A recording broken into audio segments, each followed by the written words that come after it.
por exemplo, comportamento sanguíneo. A Hum. gente já pensa assim, sangue, né? É algo Algo que quente. quente, é algo E assim, é um meu temperamento Deus. quente, né? O que que é esse temperamento sanguíneo? É um temperamento quente. Você vê assim, você pega uma água, se você pegar a água e botar lá dentro de uma chaleira, uma Uhum. panela, ela vai ferver, ferver. Quando ela começa a ferver, ela começa a espalhar, né? Aham. Bolha, vai fervendo, ela não fica juntinha, ela fica espalhada. Então é assim o sanguíneo, né?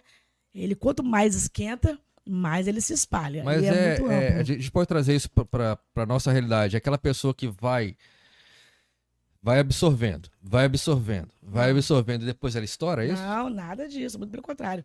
O sanguíneo, ele não absorve nada. Ele fala tudo. Ah, é? Ele se espalha no sentido de espalhar mesmo, de ser amplo. Ele é Aham. extrovertido, ele é piadista, Hum. ele é espontâneo. Inclusive, as piadas do sanguíneo, para você que é, às vezes elas são bem inconvenientes, né? E aí gera conflito, gera briga.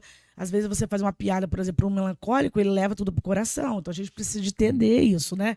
Então ele é extrovertido, ele é piadista, ele é espontâneo, ele é muito amigo, né? Ele é muito animado. Uma festa ser um sanguíneo, um culto ser um sanguíneo, gente, É uma aquela coisa casa ser um assim, né? sanguíneo, Não vai é acabar não, tô com triste. sono. É triste. Ele pensa, ele é Uhum. muito otimista, ele acredita, ele é muito crédulo, ele sempre acredita que as pessoas podem melhorar, sempre acredita. Aquela esperança, aquela fé, Isso, aquela fé. fé no próximo. Isso, acredita. A pessoa pronta, ele continua acreditando. A pessoa Uhum. pronta, ele continua acreditando.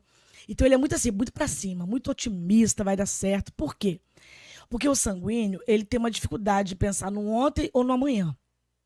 Ele vive muito o momento presente. Tem dinheiro? Vamos gastar agora, né? Tô com vontade de Só comer, se come vive agora. uma vez, né? Só vai que Jesus volta. Eu tenho muito É. disso. Eu tenho muito disso, porque vocês vão logo descobrir meu temperamento.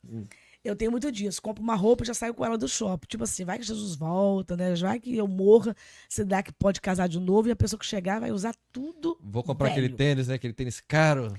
Uso tudo, todo Vou usar dia. logo. Não, não. Bota o velho na caixa aí Não, que eu pro vou. sanguíneo não tem dia de domingo, segunda e terça, entendeu? Terça tá com a roupa do domingo e tá tudo bem. Então ele é muito assim. E o sanguíneo tem essa característica de alegrar o ambiente, de agregar, de colocar você pra cima. Nossa, vai dar certo, você consegue. Só que nenhum temperamento ele é bom em si mesmo. A gente precisa de ter certeza disso. Ah, Tânia, eu queria mudar o meu temperamento porque, poxa, eu fico olhando tanto o temperamento da minha irmã, ou de uma pessoa na igreja, ou do meu marido, eu queria mudar. Querido, não adianta orar para Deus mudar o temperamento, não. Deus, ele trabalha moldando para que nós possamos usar as características positivas para o seu reino, Ou seja, para a sua você. glória. Ah, porque você me disse que o temperamento você nasce com ele. Não tem como Sim, você. Não, então é vou tirar isso genética. aqui e vou botar outro. Isso. Mas tem como você moldar, né? Moldar. Como tudo, né? A gente vai recebendo informações e ao longo do tempo a gente vai aprendendo a viver. Aprendendo a viver, aprendendo a ter sabedoria, aprendendo, né, o que pode e o que não pode, aprendendo valores, aprendendo conceitos éticos. E Uhum. tudo isso é uma forma de eu moldar, né, essa parte emocional, né, da minha personalidade, que é o temperamento. Então, eu não mudo. Ah, então eu vou mudar de cor. Não, não mudo. Né? Eu não mudo. Eu só posso dar uma moldada. Só que as pessoas pensam assim, Tânia, já que não muda, mas qual o temperamento melhor? Não, não tem temperamento melhor ou pior. Tem o temperamento tratado pela palavra de Deus e o temperamento não tratado. Tem pessoas que falam, não, eu nasci assim mesmo, eu sou desse jeito, O que a meu gente fala marido que tem é que a me tal da engolir assim síndrome de de Gabriela, Gabriela. né? Vou morrer assim, e quem gosta de mim, que me aguente. Talvez os mais novos não saibam o que que é Não isso, né? sabe, é Que uma Gabriela novela, no né? seriado antigo, na Rede Globo, bem lá no É, passado, que assim. muito no Enfim, passado. dá uma gugada aí que você vai saber. E eu nem assisti, eu repito, porque na época eu não podia assistir nem ter televisão em casa, que era excluída, não podia. Literalmente excluída da igreja, né? Então, nem sei. Ela Eu passou, repito, ela passou pela mesma coisa. passou? Então nós estamos juntos. Era pecado. É. Então, não pode. Não, No nem meu ciclo de caso, pica-pau era amarelo, nada. tampar, não, não podia dar uma chuva que tampava tudo, mas no caso de vocês, realmente, Não não podia, podia. porque era pecado, né? Era pecado. Então, o temperamento, nenhum deles é bom em si mesmo, ou só bom. Todos eles, não vamos falar aqui, estou falando do sanguíneo, vamos por, né, por cada um para vocês entenderem. E aí você vai anotando e vai se identificando e vai comentando aí pra gente e a gente vai respondendo. Então presta atenção. Todo temperamento tem características positivas e negativas. Todo. Todo temperamento pode ser tratado e pode ser moldado à luz da palavra de Deus, à luz dos nossos valores, da educação que a gente recebe. Então, o sanguíneo ele não é só positivo, ele tem um negativo. Então, por exemplo, esse só pensar no hoje talvez seja um pouco negativo, já que você não vai fazer um planejamento, equilíbrio e tal.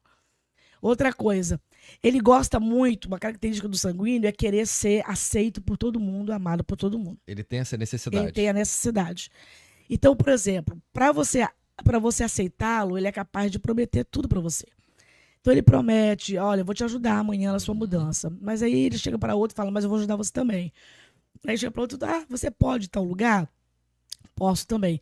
E isso não é intencional e isso não é racional. É a vontade, né? Primeiro, ele é precipitado no falar. Sanguíneo primeiro fala, primeiro age, depois pensa. Então ele é muito precipitado.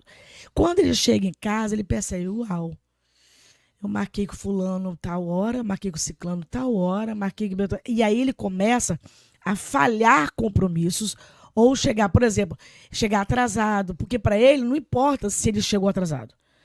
Para o melancólico, né, importa pontualidade. Para o sanguíneo importa se ele está. E não como ele está ou como ele chegou. Estou aqui, Nath. O importante é que eu cheguei. Então, você marcou o podcast para 19? Não, eu cheguei 19h30, 19h30. Tudo bem, o importante é que eu estou aqui, estou te ajudando, vai ser legal. E aí tem outra pessoa do lado, com uma outra perspectiva de vida, com outro temperamento, que vai causar confusão, se não entender. Ali, tá? Exatamente. Quando ele vai contar alguma coisa, ele não está preocupado com a verdade do assunto. E não é tipo assim, porque ele é mentiroso. Né? Não é. É porque ele quer chamar a atenção. O sanguíneo ele tem necessidade de chamar a atenção. Ele tem que ser o centro da atenção. Então, quanto mais importante, emocionante for a história, mais ele vai chamar a atenção. Então, eu fui lá na casa de fulano, uma reuniãozinha lá, que tinha umas 15, 20 pessoas. Não, ele não fala isso. Ele fala, nossa, fui numa reunião, menino, tava bom, porque ele não pode perder. Ele não pode contar algo que mostra fracasso. Ele tava bombando, você perdeu. Mas tinha umas 50, 100 pessoas. Nós conhecemos algumas pessoas assim, né? Quem não conhece, né? Quem não conhece, tava maravilhoso. Aí a pessoa fala, sério, tinha isso tudo? Tinha. Ele não se preocupa com o fundo de verdade. Ele não se preocupa com o detalhe das coisas. Ele se preocupa em dar informação e chamar o máximo de atenção para si. É aquela pessoa assim, né, que chega no local, ela tem que ser, então, o centro das atenções, dos holofotes. Se ela não for, ela fica chateada. Não, ela não vai chegar discreta. Nunca o sanguíneo vai entrar numa reunião ou chegar num lugar de forma discreta. Ele vai chegar, oi gente, cheguei, geralmente atrasado, porque ele é indisciplinado, ele é desorganizado, né? Ele não sabe manter disciplina de horário, de pontualidade. Então ele vai chegar atrasado e ainda chama a atenção de todo mundo. Mas é aquela pessoa que todo mundo gosta, porque é alegre, é comunicativo, né? Quer por perto, então gera uma certa indisposição, mas logo se resolve. Porque também ele esquece muito rápido. Doutora, nem tudo são flores. Eu acredito assim, qual seria o ponto negativo, isso do lado psicológico, dessa pessoa? Porque eu acredito que nem tudo ela é correspondida nesse quesito. Às vezes ela chega no local, ela quer ser o centro das atenções e não consegue. Qual seria o abalo psicológico ao longo do tempo para essa pessoa? Quando a gente trabalha com as pessoas, a primeira coisa que eu peço, né, no consultório, quando a gente está fazendo a terapia ou aconselhamento, né, atendendo alguém da igreja, eu peço para fazer o teste de temperamento, para me ver com que tipo de pessoas que eu já estou lidando. Para entender algumas frustrações. Então, no sanguíneo, eu já espero que ele tenha bastante frustrações. Por quê? Porque a gente não é aceito por todo mundo, né? A gente não é aplaudido o tempo todo, a gente recebe crítica. E tanto o sanguíneo como o melancólico tem muita dificuldade de lidar com a crítica por causa do perfeccionismo e outro porque quer ser aceito por todo mundo. Então, eles ficam muito frustrados. O tempo todo quer ser aceito, o tempo todo quer ser aplaudido. E aí, quando as pessoas começam a trazer à tona as características negativas, tipo, você é atrasado. Nossa, você promete, mas não faz, né? Fulano, você deu para a mão de fulano e esquece. Então ele começa a ficar triste, porque ele acha que ele é expansivo, voluntário, está sempre à disposição de todo mundo. Como as pessoas não enxergam isso e aplaudem por ele ser tão generoso, tão bondoso. Mas tem gente ali que não gosta do atraso. Tem gente ali que prefere que você diga, não vou fazer, do que fala que vai fazer e não aparece. Então ele não sabe, ele não consegue entender que do outro lado tem outra pessoa com outro tipo de temperamento que também sofre. Então, tem que lidar o tempo todo com o sanguíneo, com as frustrações, com baixa autoestima, alguns complexos de inferioridade. Por quê? Você não está sendo aceito porque você não é legal, não é bom, não é isso. As pessoas estão dizendo para você ser mais organizado. As pessoas estão dizendo para você falar e cumprir. As pessoas estão dizendo para você falar que é 7, não é 8, 9 horas. As pessoas não querem que você fale 5 minutinhos, tô aí. E os 5 minutinhos transforma em 2 horas. Ainda, né? Exatamente. Então a gente sempre está lidando com essa, né, essa autoaceitação e esse autoconhecimento também. Reconheça que você está errando nisso e nisso. Reconheça que isso aqui é bom. Outra coisa que ele sofre muito, da mesma forma que ele agrega muitos amigos, ele espelha. Por quê? Como ele fala sem pensar, como ele é precipitado no falar, então sai machucando muita gente. Então isso no relacionamento, né, principalmente no casamento, isso é desastroso. Porque vai falando o que pensa, entendeu? Não, você tá gorda, vai pra academia. Eu tenho, né, eu tenho pessoas que eu lido, né, e os maridos, ou as esposas, ou as irmãs reclamam sobre isso, né? É muito direto, fala tudo, podia não ser assim. Então, às vezes é desastroso porque as pessoas não estão dispostas. Ou seja, essa pessoa não tem intenção, às vezes, de machucar, não mas tem, é o natural dela falar. Não tem. O sanguíneo, principalmente, ele não tem, né? Se você for pro fleumático, ele já é mais intencional. O melancólico, ele pensa bastante quando ele fala, ele já sabe o que tá falando. Mas o sanguíneo não é intencional mesmo. O sanguíneo não é intencional. Não quer dizer que seja certo, né? Não quer dizer que tem que continuar assim, não quer dizer que a gente não vai tratar. Sim, a gente só tá entendendo os mas conceitos, não é intencional. né? Não É isso aí. Tá? O próximo.